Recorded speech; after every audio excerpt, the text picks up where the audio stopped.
Hello there, my name is Kinley, and this is Scales by Kin.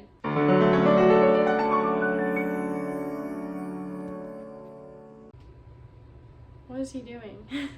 In today's video, we're going to be talking about some common mistakes that new chameleon owners make. Now let me tell you, when I say I frequent the Our Chameleons Reddit forum, okay? I'm on there every single day and I'm giving out as much advice as possible. And the reason I'm making this video is because of one particular person that I spoke to on Reddit. This person had posted about their chameleon saying that they wouldn't eat. They provided a photo of the enclosure. I told them what was wrong with the enclosure and they immediately got to work fixing it. They DM'd me photos of the new enclosure and all of the changes that they were making and reached out and said, my cam finally ate. And it makes me so happy that some advice that I could give not only helped the chameleon owner, but is actually helping the overall health of the chameleon. So that is why I'm making this video today, and there's a lot of common mistakes that I see new chameleon keepers make, and let's go ahead and get into them. Is probably the biggest mistake that I see most new reptile keepers make is that the enclosure is not full enough. So in a chameleon enclosure, we always say anywhere that the spots are bare is just wasted space when you could be filling that with a plant, more climbs, things like that. So for the most part, the biggest mistake I'm seeing is that there's not enough plants in these enclosures and that those plants are not live. So a lot of times I'm seeing these fake hanging plants in the enclosure. That's an absolute no, especially for veiled chameleons. Now, I don't have a veiled chameleon, I have a panther chameleon, but I do see in a lot of cases of where veiled chameleons will actually try and take bites out of those fake plants. And obviously, if your cam ingests that, that's going to be extremely harmful, if not absolutely your cam. So no fake plants, we want all live plants in here, and we want to absolutely fill the enclosure with these whenever they feel safe and secure in their home. That's going to allow them to eat. So we just want to be providing them with the best life. So absolutely fill your enclosures to the brim with plants. Obviously, you want enough room for them to be able to walk around, but they're pretty good at the most part for making their way around the leaves and the vines and things. So absolutely fill the enclosure with as many live plants as possible. Another mistake that I see a whole lot all the time, and I'm assuming this is some sort of advice that a chain pet store is giving people because I see it way too often, is that these guys are kept in glass enclosures.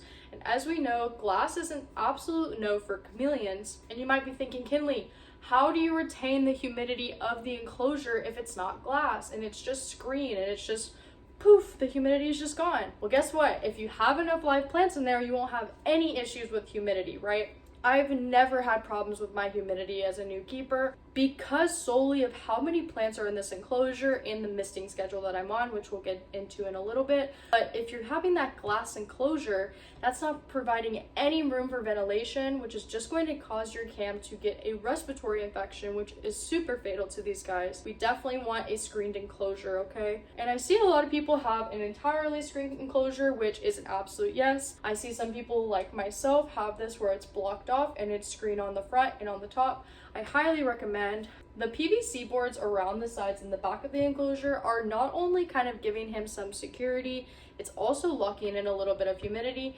and it allows me to hang my dragon ledges so that I can attach climbs or plants or whatnot. So absolutely make sure that you have a screened enclosure. The glass enclosures in no way, shape, or form is appropriate for a chameleon, whether that's veiled, Jackson's panther, anything. And the enclosure size matters too, right? So for an adult, I would say an absolute minimum is a 2x2x4. So that's going to be 2 feet back, 2 feet wide, and 4 feet tall. And honestly, when I get the chance, I'll be upgrading this, hopefully a 5-foot enclosure by 3 foot. I really want to upgrade this to be a little bit bigger whenever I move and have the space. But I would say this is an absolute minimum for a adult chameleon. Another big mistake I see with new chameleon keepers is their misting, all right? So a lot of new chameleon keepers typically know that chameleons need a lot of humidity, and so they're just misting all the time. The humidity requirements for the different types of chameleons are a little bit different. For a panther chameleon, you really want the humidity between 50 and 60%. And like I said, if you have enough plants in your enclosure, this should be relatively easy. But as far as our misting schedule goes, we do not want to be soaking the enclosure at all times of the day. It's just not safe for the cam. It's way too much. The humidity is going to spike way too high through the daytime. We actually want to allow this enclosure to dry out completely during the day and provide some sort of drip system for hydration. because cams are going to do best with water that they can see moving. Now, we don't want one of those little dripper plant things. No one is going to go through the process of cleaning that to the extent that it actually needs to be cleaned. Honestly, I use a little dripper system, or a lot of times I'll just take a bunch of ice cubes, set them on the top of the screen, and throughout the day they'll drip down, and that provides him with plenty of hydration. Now, on our misting schedule, we definitely don't want one of those pump sprayer misters, right? It's not going to do the job. You absolutely need a misting system built into the enclosure, and that misting system is going to go off twice a day. All right, you're going to do 2 to 4 minutes, 20 minutes before the lights come on and 20 minutes after they go off. Okay, so again, we don't want to just be drenching this enclosure throughout the entire day. We just want those 2 adequate times for all of that misting to go on. And you're thinking, Kinley, I'm misting so much, where is this water gonna go? And that's where we include the drainage system. So I almost rarely ever see new keepers have a drainage system in their enclosures. A lot of times I see them get on the proper misting schedule, and then all of a sudden they're freaking out because there's so much water buildup, and then they create the drainage system. So if you want to be smart and you want to do it right the first time, go ahead and set up a drainage system. I didn't when I started. I will tell you that. I was one of those. I was like, meh, I don't need a drainage system. I'll just, wipe up all the water every day and it'll be fine. Wrong. I very quickly put together a drainage system in this thing, and this is super easy. This is one of the easiest parts of setting up the enclosure. All you're gonna do is drill a couple of holes in the middle of the bottom of the enclosure, set it on a plastic garage shelf, and place a catch bin right underneath it. And that's gonna drain out all that nasty water, and you'll see in this clip all of the nasty water that's draining out of that enclosure. I absolutely don't want that to come in contact with my cam, right? Or just collect in his enclosure and collect all of that bacteria. So if you want to be ahead of the game, make sure you set up a drainage system. And to finish us off, one of the last mistakes that we're going to talk about in this video is chameleon keepers not keeping a fogger. A lot of people think, man, it's a fogger, what's it really going to do? It just looks cool, right? It doesn't really have any benefits or anything like that.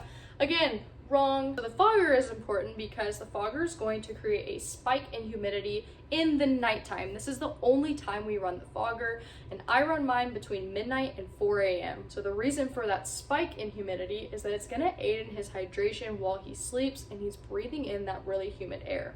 Highly recommend it. A lot of times I see chameleons look very dehydrated, and these keepers almost never have a fogger. So definitely include one in your build. So I hope this short little video kind of gave you some key steps of things to add to your enclosure if you already have a chameleon, or maybe change up a little bit of the way that you do things with your chameleon in order to provide him for the best life. There's a lot more mistakes that I see new chameleon keepers making, and I'd love to make a part 2, so we'll go ahead and make this part 1. That's gonna round us out for today. I hope you enjoyed this video, and I'll see you in the next one.